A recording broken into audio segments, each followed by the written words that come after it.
নমস্কার, দেখছেন talk to Bangla. আমি অভিষেক রয়েছি আপনাদের সাথে। এই মুহূর্তে যে খবর নিয়ে উপস্থিত হয়েছে, তামিলনাড়ুতে মুখ্যমন্ত্রী হিসেবে শপথ নেওয়ার আগেই একদম সরাসরি প্রধানমন্ত্রীকে উদ্দেশ্য করে কি লিখলেন থালাপতি বিজয়, যেটা নিয়ে এই মুহূর্তে বেশ খানিকটা গুরুত্বপূর্ণ প্রেক্ষাপট তৈরি হয়ে গেল। এবং দেশের প্রধানমন্ত্রীকে থালাপতি বিজয় মুখ্যমন্ত্রী হওয়ার আগেই একদিন, রীতিমতন একদিন পর রিপ্লাই দিলেন। এই ধরনের ঘটনা কিন্তু সচরাচর দেখা যায় না। রাজনীতিতে একদম ল্যাটারাল এন্ট্রি নেওয়া একজন ব্যক্তি সম্পূর্ণ রাজ্যের ক্ষমতায় বসছেন, তাও নিজের দল তৈরি করে। অবশ্যই এই মুহূর্তে গুরুত্বপূর্ণ প্রেক্ষাপট। আমরা খুব কম ধরনের এই ধরনের ঘটনা দেখেছি যে সম্পূর্ণ নিজের একটা দল তৈরি করে কারোর কোনো সাপোর্ট ছাড়া তারা সম্পূর্ণ ক্ষমতায় আসছে। অরবিন্দ কেজরিওয়াল আমরা দেখতে পেয়েছিলাম আন্না আন্দোলন থেকে উঠে এসেছিলেন, কিন্তু এই মুহূর্তে থালাপতি বিজয় যে একদম রীতিমতন স্পেকটাকুলার একটা উইনিং সামনে এনেছেন, সেটা কিন্তু অবশ্যই এই মুহূর্তে চর্চার কেন্দ্রবিন্দুতে সারা দেশের। এবং সেই জায়গা থেকে এই মুহূর্তে একদম রাহুল গান্ধী তাকে কিভাবে সাপোর্ট করলেন, রাহুল গান্ধীর সঙ্গে ফোনে কথা হয় প্রাথমিকভাবে, এবং তার পরবর্তীতে একদম প্রেস রিলিজ করে কংগ্রেসের তরফ থেকে জানানো হয়েছে যে তারা সম্পূর্ণভাবে টিভিকে সঙ্গে কিন্তু সরকারের অংশ হিসেবে থাকছেন। সরকারকে বাইরের থেকে সমর্থন নয়, বরঞ্চ একদম সরকারে থেকে সরকারের মন্ত্রিত্ব সম্পূর্ণটাই কিন্তু টিভিকে সঙ্গে গঠিত হবে।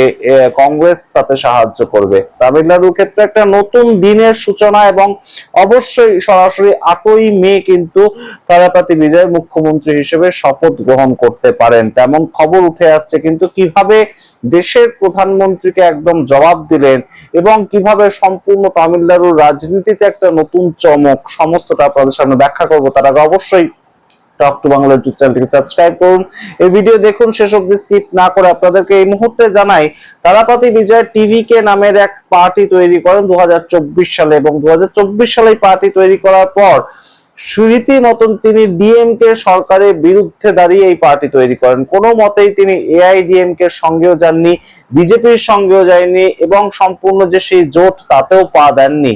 যার ফলে আমরা দেখতে পেয়েছি কিন্তু বিভিন্ন সময়ে থালাপতি বিজয়কে এই 2 বছরের, তার পলিটিক্যাল জীবন মাত্র 2 বছরের, এবং তার মধ্যেই কিন্তু সম্পূর্ণ দিল্লিতে যেতে হয়েছে। তার একটি রোড শোতে স্ট্যাম্পেড হয়ে মারা গিয়েছেন কিছু লোক, সেটা নিয়ে তাকে জিজ্ঞাসাবাদ করতে তাকে দিল্লিতে ডেকে পাঠানো হয়েছে, এবং তিনি সেখানে হাজিরাও দিয়েছিলেন।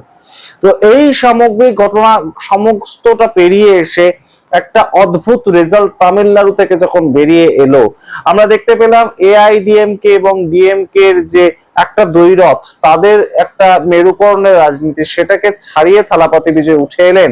তার পরবর্তীতেই 4ঠা মে এই রেজাল্টের পর কিন্তু দেশের প্রধানমন্ত্রী সম্পূর্ণভাবে একটা শুভেচ্ছা বার্তা জানিয়েছিলেন, এবং তিনি বলেছিলেন যে কেন্দ্র সব সময় তামিলনাড়ুর এই সরকারকে, নবগঠিত সরকারকে সাহায্য করবে। এটা 4th মে বিকেল বেলা দেশের প্রধানমন্ত্রী এক্স হ্যান্ডেলে টুইট করেন। কিন্তু তার রিপ্লাইটা পরবর্তী ভাবি মুখ্যমন্ত্রী হিসেবে থালাপতি বিজয় কোন সময় দিলেন আপনারা জানলে অবাক হবেন। একদিন দেশের প্রধানমন্ত্রীকে অপেক্ষা করালেন, 24 ঘন্টা অপেক্ষা করিয়ে তার পরবর্তীতে তিনি এই রিপ্লাই দিলেন, এবং তিনি বললেন একদম সরাসরি একটা অফিসিয়াল কথাবার্তা, এবং যে কথাবার্তাটা গুরুত্বপূর্ণ ভাবে তিনি লিখে ট্যাগ করলেন কাকে, অর্থাৎ তার উদ্দেশ্যে লিখলেন তার রিপ্লাই বার্তাটা পিএমও, অর্থাৎ প্রাইম মিনিস্টার অফিসকে একটা একদম সরাসরি কিন্তু তিনি রিপ্লাইটা দিলেন। তিনি রিপ্লাইটা প্রাইম মিনিস্টারকে দিলেন না। এই বিষয়টা কিন্তু এই মুহূর্তে গুরুত্বপূর্ণ প্রেক্ষাপট তৈরি করে, এবং অবশ্যই একদম সরাসরি একটা অফিসিয়াল সম্পর্ক থাকবে ভারতীয় জনতা পার্টির সঙ্গে, কোনো মতেই তাদের সম্পর্ক থাকবে না, এটা কিন্তু একটা ইঙ্গিত হিসেবে এখানে উঠে আসছে। এবং আপনাদের জানাই এই মুহূর্তে কংগ্রেসের পক্ষ থেকে কিন্তু সরাসরি মল্লিকার্জুন খার্গের কাছে একটা আবেদন পত্র করা হয়েছিল টিভিকে পার্টির পক্ষ থেকে, যে আমাদের সমর্থন দিন, আপনারা আমাদেরকে সমর্থন দিন এবং সমর্থন পত্র পাঠান।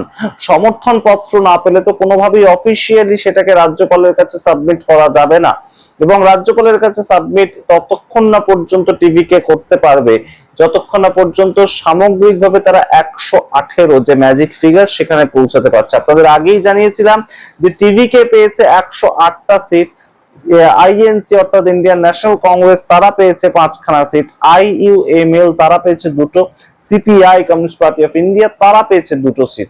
তো সামগ্রিকভাবে এই 118 ম্যাজিক ফিগারটা টিভিকে পৌঁছাচ্ছে এবং টিভিকে পক্ষ থেকে দলাপাতি বিজয় মুখ্যমন্ত্রী হিসেবে শপথ নিচ্ছেন। এই সামগ্রিক বিষয়টা যখন চলছিল তখনই হঠাৎ করে চলে আসে সামনে প্রেস রিলিজ কংগ্রেসের পক্ষ থেকে, এবং কংগ্রেস জানিয়ে দেয় যে তারা এখন বলে শুধু নয়, পরবর্তী যে কোনো ভোটের ক্ষেত্রেই তারা ডিএমকে এর সঙ্গ ছেড়ে অর্থাৎ এমকে স্ট্যালিনের সঙ্গ ছেড়ে টিভিকে এর সঙ্গ তারা নিল। এখানে কিন্তু একটা প্রশ্ন ওঠেই যে ভোটের আগে তাহলে টিভিকে এর সঙ্গে কেন তারা গঠবন্ধনে এলো না, তারা কেন সরাসরি জোট করলো না, এবং সেই ক্ষেত্রে ডিএমকে এর বিরুদ্ধে দাঁড়িয়ে লড়াইটাও তো করতে পারতো কংগ্রেস। এরকম নিদর্শন যে নেই তা তো নয়, তার কারণ ইন্ডিয়া অ্যালায়েন্সে তারা থেকেও কংগ্রেস কিন্তু একদম সরাসরি বামেদের সঙ্গে জোট হিসেবে লড়াই করেছিল।